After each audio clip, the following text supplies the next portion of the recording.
At some point, living inside your head stopped being a metaphor and became a lifestyle. Millions of people wake up already thinking, replaying conversations, anticipating problems that haven't happened, analyzing themselves, others, the future, the past.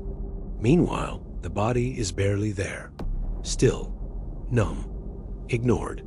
People move, work, talk, succeed, but feel strangely absent from their own lives, as if they were watching themselves from a distance.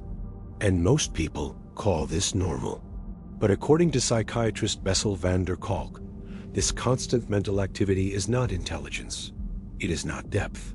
It is often dissociation, a survival strategy.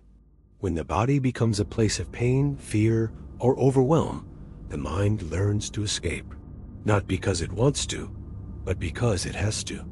Trauma doesn't have to be dramatic. It can be emotional neglect, chronic stress, never feeling safe enough to relax. When feeling becomes dangerous, thinking takes over. The mind becomes hyperactive because thoughts feel safer than sensations. And for a while, this works. Dissociation protects. It allows functioning, achievement, control. But what once saved you slowly becomes a prison. Because the nervous system does not understand time. What was learned in danger continues long after the danger is gone. So the body stays tense or numb, and the mind never shuts up.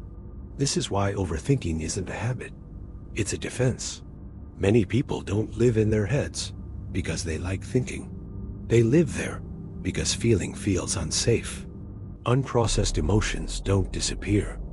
They stay in the body, in breathing, in muscle tension, in digestion, in heart rate.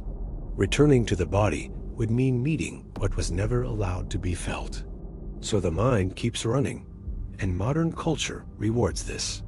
We live in a world that worships productivity, speed, logic, and control.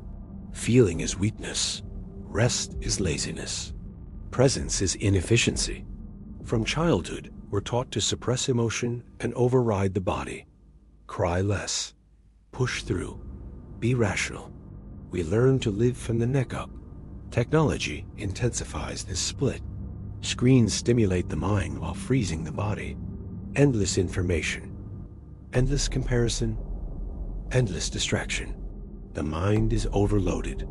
The body is forgotten. This is modern dissociation. You can consume hours of content about healing without ever feeling your own breath. And the cost is high. Anxiety without reason. Emptiness. Burnout. A quiet sense of not really being alive. Kolk says, the body keeps the score. Healing doesn't happen through insight alone. Understanding why you feel disconnected doesn't reconnect you. Because dissociation is not a thinking problem. It's a bodily one. So where do you start? With a simple but uncomfortable question. Where do I feel this in my body? Not why am I anxious? Not what does this mean? But where is it? Tight chest, heavy stomach, shallow breath, warm face, frozen shoulders. Emotions are not ideas. They are sensations. Naming them changes the nervous system. It slows reactivity, creates space, restores presence. This is why somatic practices work when pure analysis fails. But for many, even feeling a sensation is terrifying. So before going deeper, the body must learn one thing first: safety. That's where grounding comes in. Grounding is not spiritual. It's biological. Feeling your feet on the floor, pressing your body into a chair, touching something cold, breathing and noticing air move. These signals tell the brain, I am here. I am safe. Now is manageable. Without grounding, embodiment overwhelms. With grounding, the body slowly relearns trust. And when the body feels safe, something changes. Vitality returns. Movement wants to happen.